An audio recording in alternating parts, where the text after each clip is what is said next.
নমস্কার বন্ধুরা, সকাল সকাল আর্টফুলাস আজকে চলেছে আর সাথে আমাদের বন্ধুদেরও নিয়ে যাচ্ছে কোথায়? নূরপুরে। নূরপুরে আজকে আপনাদের আমরা দেখাতে চলেছি হেরিটেজ বিউটি আর ন্যাচারাল বিউটি। এই যে আমার পিছনে আপনারা দেখছেন, এইটাই নূরপুর। আর আমরা আজকে চলেছি নূরপুরে। তো ভিডিওটা স্কিপ না করে আমার সাথে থাকুন এন্ড অবধি। আর যদি আমার ভিডিওটা দেখে আপনাদের ভালো লাগে তো আপনারা 100% না 200% আমার চ্যানেলটি সাবস্ক্রাইব করে নেবেন। তো চলুন নূরপুর।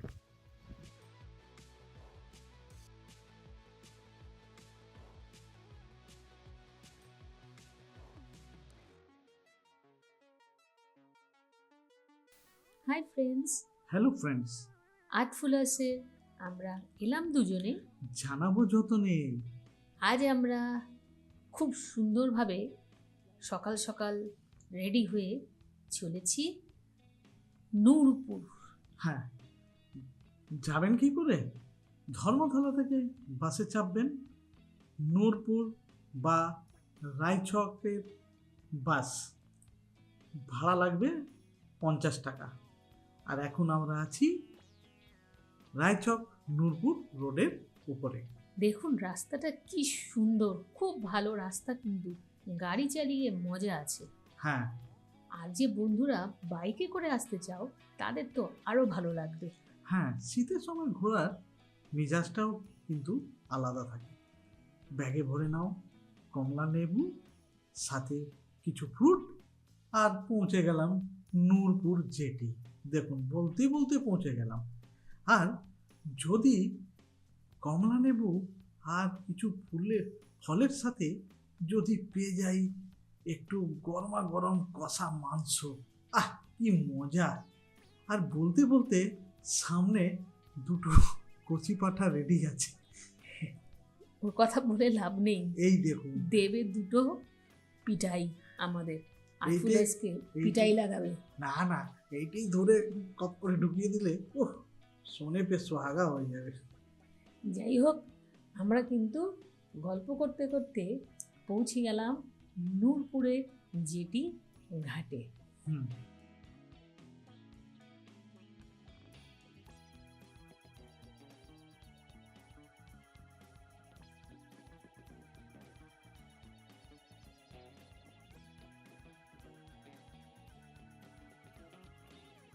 দেখুন, কচি পাঠা তো দেখে নিলাম, এবার হাঁটা শুরু করতে হবে। আমরা গাড়িকে পার্কিং করে দিয়েছিলাম নূরপুরের যেখানে বাস স্ট্যান্ড ছিল সেখানে। হ্যাঁ, বিশাল জায়গা আছে বন্ধুরা, তোমরা যদি গাড়ি নিয়ে আসো সেখানে রাখতে পারো, কোনো চিন্তার ব্যাপার নেই। এখানে আমরা হেঁটে চলেছি আর কথা বলে যাচ্ছি কি এই নূরপুরে কি কি ঘোরার জিনিস আছে। অনেক কিছু আছে বন্ধুরা এখানে। হ্যাঁ, আমরা হেঁটে হেঁটে যাচ্ছি, হেঁটে যেতে বেশি ভালো লাগছে। কি সুন্দর ডান দিকে গ্রামের সিনারি, আর বাঁদিকে এগুলো রয়েছে লঞ্চ যে সারানো হয় বা মাছের ট্রলারের বানানোর এগুলো ছোট ছোট ফ্যাক্টরি রয়েছে। এইবারে আমরা চললাম হেঁটে, কারণ আমরা তো পিকনিক করব না, তা পিকনিক করার জন্য আমাদের স্পট খুঁজতে হবে। যাই হোক, আমরা এবার চলেছি। চলতে চলতে দূরে দেখতে পেয়ে গেলাম নূরপুর জেটি ঘাট। হ্যাঁ, দেখে মনে হচ্ছে কেউ ছবি এঁকে রেখেছে। নূরপুরের জেটি ঘাটের সামনে ডান দিকে এগুলো কিন্তু নয়নজুলি রয়েছে।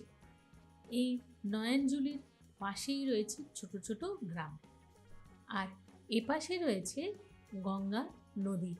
দেখুন এখানে সিনারিগুলো এত সুন্দর লাগছে দেখতে, মনে হচ্ছে কেউ যেন এখানে বসে পেন্টিং করে রেখেছে। ভারী সুন্দর এই নূরপুরের দৃশ্য।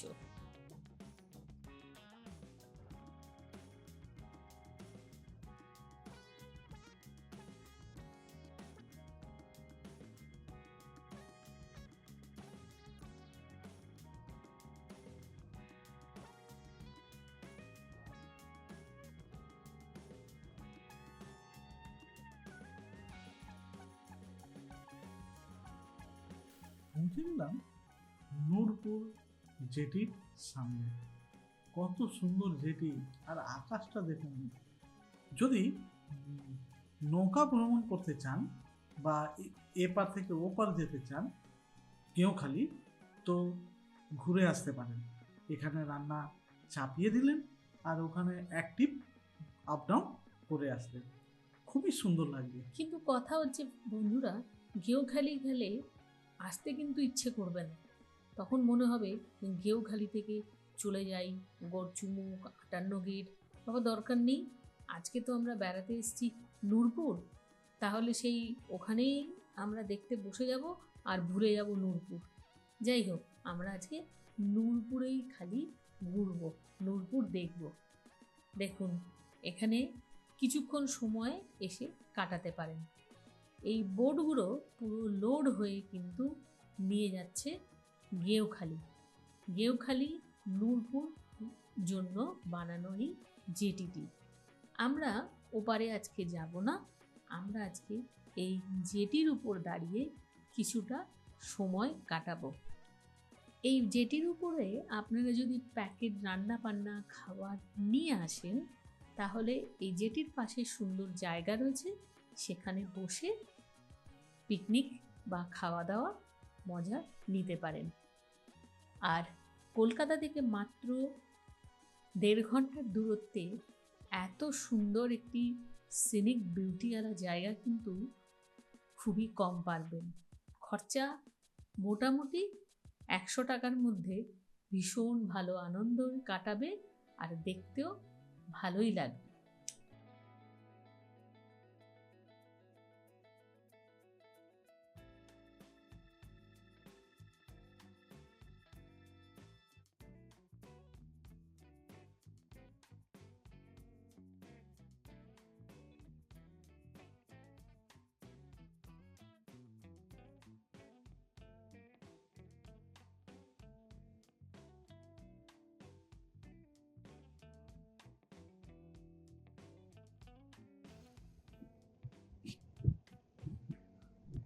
বন্ধুরা, আমরা এখন দাঁড়িয়ে আছি নূরপুর ফেরিঘাটের ঠিক উপরে, আর ওই পারে হচ্ছে গেঁওখালি। এখনই লঞ্চটা ছাড়লো, আর ওই পারে যেটা আপনারা দেখতে পাচ্ছেন, ওই লঞ্চটা যেটা চলে যাচ্ছে সেইটি যাবে গেঁওখালি। আমরা নূরপুর ফেরিঘাটের উপরেই দাঁড়িয়ে আছি। এটা টোটাল এখন নতুন বানানো হয়েছে, আর দেখতে কিন্তু খুবই সুন্দর। আপনারা যখন আসবেন এখানে বসে কিছুক্ষণ আড্ডাও মেরে যেতে পারেন।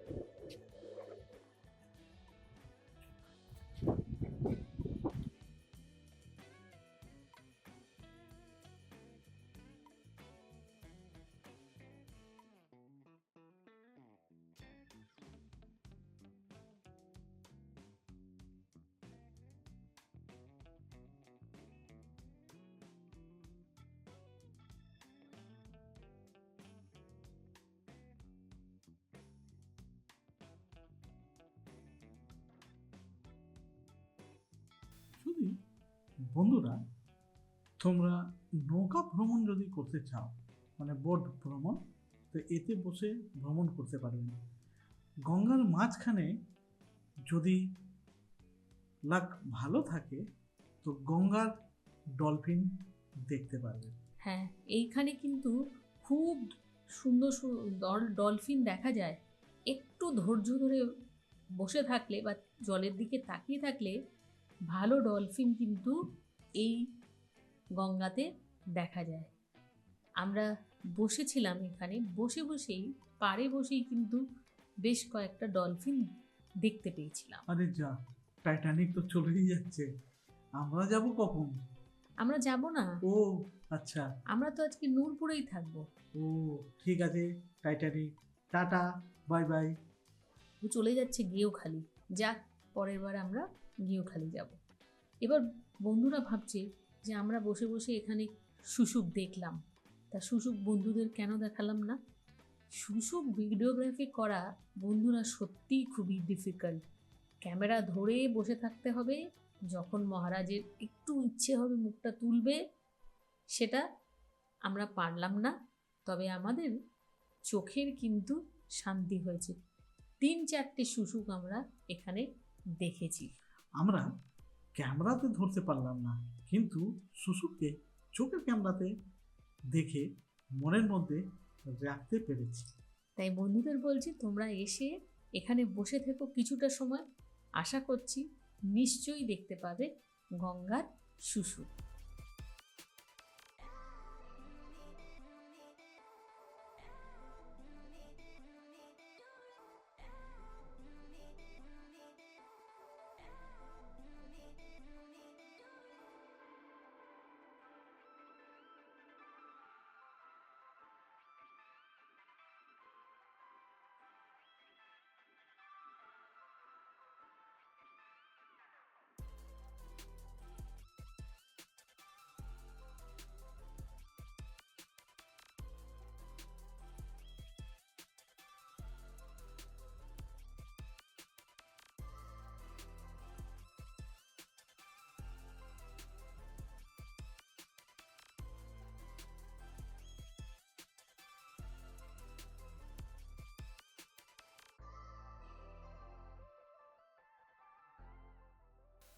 লঞ্চ চলে গেল, খাওয়া দাওয়া হলো, ঘোরা হলো, সব কিছুই হলো।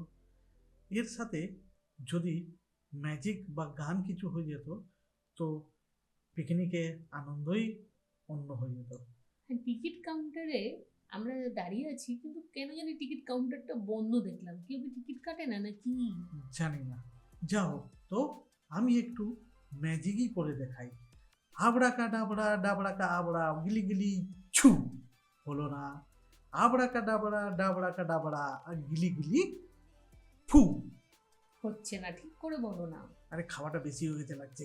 আবড়া কা ডাবড়া গিলি গিলি ফু। এই দেখুন, এই দেখুন, যেটি ছু, গঙ্গার ভিতরে যেটি চলে গেল। দেখলে তো বন্ধুরা, এত সুন্দর একটি জেটি দেখাচ্ছিলাম না, কি দারুণ দেখতে। আর দেখলে জেটির কি হাল, জেটি নেই, গায়েব। গায়েব হয়ে গেল। দেখলেন খাওয়া দাওয়ার পরে কত ডেঞ্জার আমি জাদু দেখালাম। রাস্তাও নেই, সিনারিও নেই, কিছুই নেই। ভয় পাবেন না, কিন্তু এটা মানে বাঁধ এসেছিল, সেই বাঁধে এই জেটিটা পুরো ভেঙে শেষ করে দিল। হ্যাঁ, আসল কি হয়েছিল বন্ধুরা তোমাদের বলি। আমরা যেদিন তোমাদের জন্য শ্যুট করলাম নূরপুর, সেই দিন আমি আগে যে ভিডিওটা দেখালাম অত সুন্দর জেটি ছিল কিছু, কারণ নূরপুর অনেকটা তো, আমরা কি করলাম ভাবলাম নেক্সট দিন এসে ভিডিওটা পুরোটা কমপ্লিট করব। তাই আমি গেছিলাম শনিবার, আর তারপরে সানডেতে একটু কাজ ছিল, সানডেতে যেতে পারিনি। আমি বললাম ঠিক আছে, মানডেতে গিয়ে আমি পুরো ভিডিওটা কমপ্লিট করব। মানডেতে যখন আমরা আসি, গিয়ে শুনি ওখানে যে অত সুন্দর পুরো জেটি ঘাটটা গঙ্গার তলায় আজ চলে গেছে, কিচ্ছু নেই নূরপুরে, এক বাঁধে এসে শেষ করে দিয়েছে। ঢোকার সময় যে চা দোকান দেখেছিলাম, এই হাল হচ্ছে চা দোকান। চা দোকানও তলায় চলে গেছে। পুরো জেটি ঘাটটি গঙ্গার তলায় চলে গেছে। তো এবার আমরা কি করে যাব ওখানে? কিন্তু এখানে গভর্নমেন্ট থেকে একটি টেম্পোরারি রাস্তা তৈরি করে দিয়েছে, একটুখানি রাস্তা, খালি জেটি ঘাটটা জঙ্গলের তলায় চলে গেছে। আমরা এই মাটির রাস্তা দিয়ে এগিয়ে চললাম, তারপরে আবার যেতে সেই। হ্যাঁ, একটু অ্যাডভেঞ্চার হয়ে গেল, মজা এসে গেল। হ্যাঁ, এইরকম মজাও পিকনিকে খুব কম পাওয়া যায়। হ্যাঁ, আর দেখার জায়গা ওইটাও বেশ মজার, কিন্তু কেমন একটা অ্যাডভেঞ্চার লাগবে না, যে সুন্দর সামনে, তারপরে যেটি নেই, ভেঙে গেছে, তারপরে আবার সুন্দর এসে গেল। হ্যাঁ আবার এখানে- এসে গেল সৌন্দর্য। এখানে বসে মনে হয় সারাদিন ছবি এঁকেই যায়। এত সুন্দর দৃশ্য দেখে মানে মনটা ভরে আসছে। হ্যাঁ, এটা বলা যেতে পারে, আমরা যেমনি বলি না সি লিঙ্ক, সির পাশ দিয়ে হাঁটা বা সি ওয়াক এরকম বলি, এটা হচ্ছে রিভার ওয়াক। হ্যাঁ, খুব সুন্দর কিন্তু রাস্তা করা ছিল, পুরো জেটি ঘাট থেকে পুরো রাস্তা। মানে গঙ্গা লিঙ্ক। গঙ্গার লিঙ্ক। কিন্তু কথা হচ্ছে মাঝখানে ওই যে বড় একটা জোয়ার এসছে বা বাঁধ এসছিল, সেই বানে পুরো জেটি ঘাটটি নষ্ট হয়ে গেছে। যাই হোক, আমরা এবার এগিয়ে চলেছি আমাদের পরবর্তী ডেস্টিনেশনের দিকে।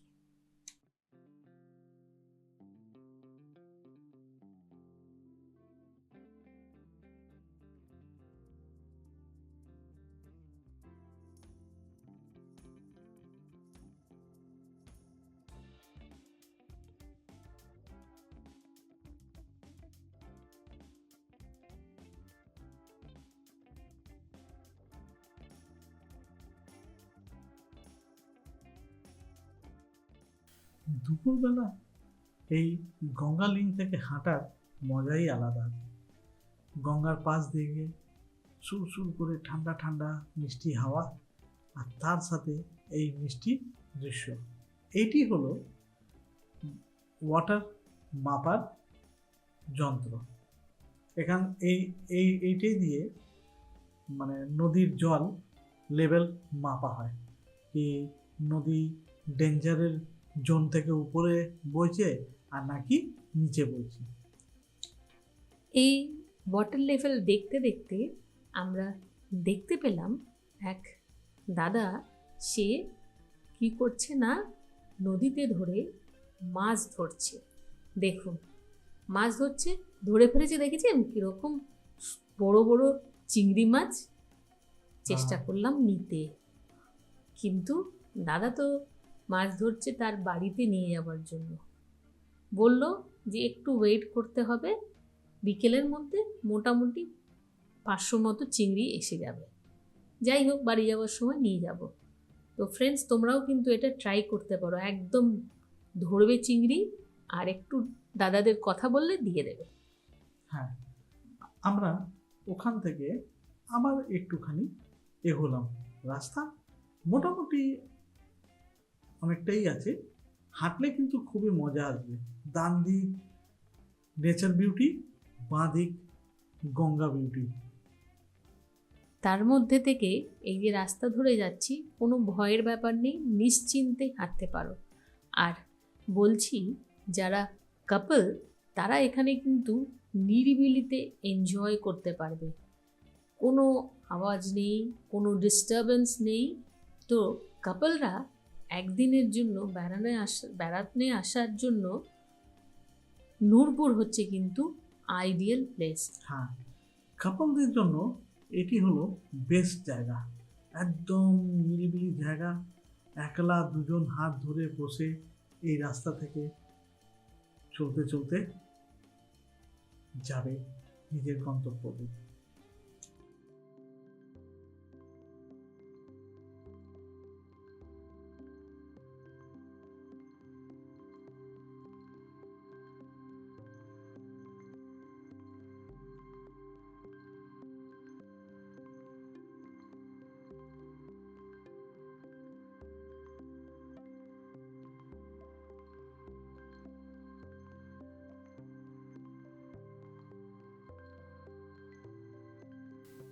হাঁটতে হাঁটতে ডান দিকে দেখলাম শ্যামাপ্রসাদ মুখার্জি পোর্ট ট্রাস্টের কলকাতার এটা হচ্ছে নূরপুরের অফিস।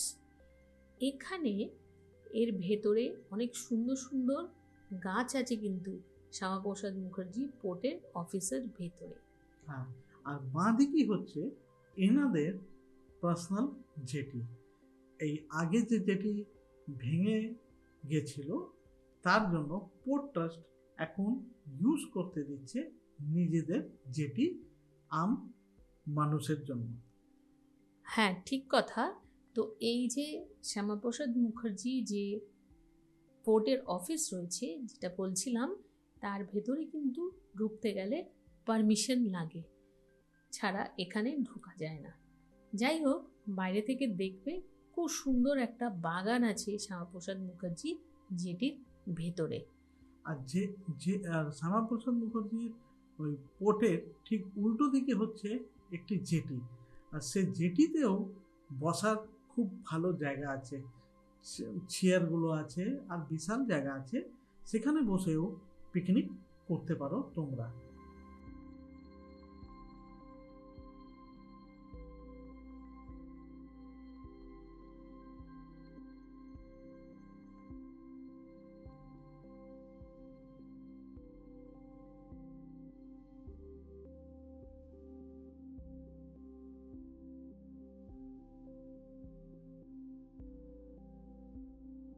এই যে বন্ধুরা, বলছিলাম না পোর্ট ট্রাস্টের ঠিক ওই জেটির সামনে নিচে কত সুন্দর বসার জায়গা করে দিয়েছে।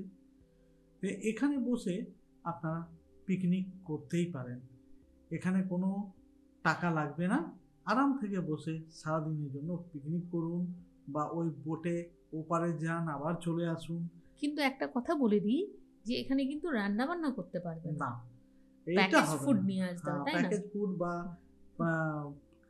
বাড়ি থেকে রান্না করে নিয়ে এসে এখানে খেলেন, সেটা হবে। রান্নার কোনো মানে পারমিশন দেবে না। যা হোক, এটা করলেও কি কম মজা নাকি? আচ্ছা, আমরা তো বোটে এপার ওপার হই, তো বোট কেমন তৈরি হয় চলো আজকে সেটাও দেখিয়ে দিই। এই দেখুন, বোট তৈরি হচ্ছে। সব বড় বড় বোট নূরপুরেই রিপেয়ারিং আবার নতুন করে তৈরি হচ্ছে। এটাও কিন্তু খুব ইন্টারেস্টিং দেখতে। গঙ্গা কেটে একটু জল ভিতরে ঢুকে আছে, তার উপরে নতুন বোট তৈরি হচ্ছে, রং হচ্ছে, সব কিছু হয়ে আবার সেই বোটকে গঙ্গাতে রিটার্ন ফেলে দেওয়া হচ্ছে। হ্যাঁ, বলে আমি ওখানে কথা বললাম, ওনারা বলছেন যে ফিশিং আমাদের ওয়েস্ট বেঙ্গলে 3 মাস বন্ধ থাকে। আর এই দেখুন, এটা হচ্ছে সেই যে আমরা গঙ্গাবক্ষে ঘুরে বেড়াই ক্রুজ যেটা বলে, এই ক্রুজ তৈরি হচ্ছে কিন্তু এখানেই। ফিশিং বোটগুলো যখন যায় না, যখন ফিশিং বন্ধ থাকে 2 মাস। হ্যাঁ, যেমনি কাশ্মীরে হাউসবোট, এখানে গঙ্গাতে এটি হলো হাউসবোট, এটা তৈরি হচ্ছে। হ্যাঁ, এই সময় এখানে কি করে ফিশিং বোটগুলো রিপেয়ারিং করে নেয়, কারণ সিজন স্টার্ট হলে ওরা আর রিপেয়ারিং করাতে পারে না। সবগুলো কাজ কিন্তু এই নূরপুরেই হয়। এবার আমরা চলে আসলাম আরেকটি স্পটে নূরপুরে। এটি হলো রাজা রানীর যে ফোর্ট আছে বলে। ফোর্ট। এইটা হলো রানীর কবর। হ্যাঁ, বলা হচ্ছে যে নূরপুরে নাকি এক ফোর্ট ছিল, সেই ফোর্টে 2টো স্তম্ভ আছে, একটা নাকি রাজার স্তম্ভ, একটা রানীর স্তম্ভ। কিন্তু এরকম আমরা কোনো বইতে পাইনি। এটা হচ্ছে রাজার স্তম্ভ, ওটা রানীর ছিল। এটা হচ্ছে লোকাল মানুষেরা এ কথা বলে, এখানে আসলে তোমরা বন্ধুদের কাছে এই কথাগুলো শুনতে পারবে। আর তার ঠিক এক 1 মিনিট হেঁটেই ডান দিকে পেয়ে যাবেন নূরপুরে পুরনো জেটি।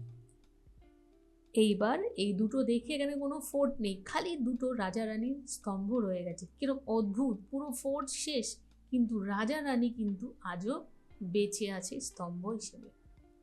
আর এখন আমরা পৌঁছে গেলাম মিশনারি অফ চ্যারিটিতে। মিশনারিজ অফ চ্যারিটির নূরপুর ব্রাঞ্চে আমরা এখন আসছি। এখানটাও ঢোকা যায়। ঘুরে যখন আসবে নূরপুর, অবশ্যই মিশনারিজ অফ চ্যারিটির এই সেকশনটা দেখতে ভুলবেন না, এটা একটু স্পেশাল। আমরা ঢুকে পড়লাম এদের অফিসে। দেখো তো, আমাদের ঢোকার জন্য পারমিশন নিতে হলো, নিয়ে আমরা ঢুকে পড়লাম। আর ওয়েলকাম করছে এই বেবি স্নেক, দেখুন কেমন যাচ্ছে প্যাঁ করে।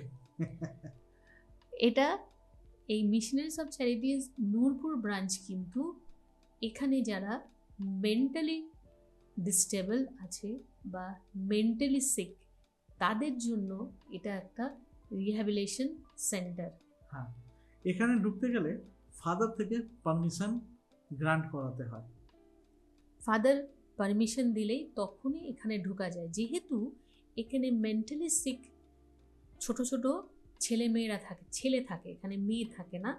তাই ফাদার থেকে পারমিশন না নিলে ভেতরে ঢোকা যায় না। নিজের সিকিউরিটির জন্য। বাইরে থেকে দেখতে ভালোই লাগবে, খুব সুন্দর কিন্তু এই মিশনারিজ অফ চ্যারিটির অফিসটি।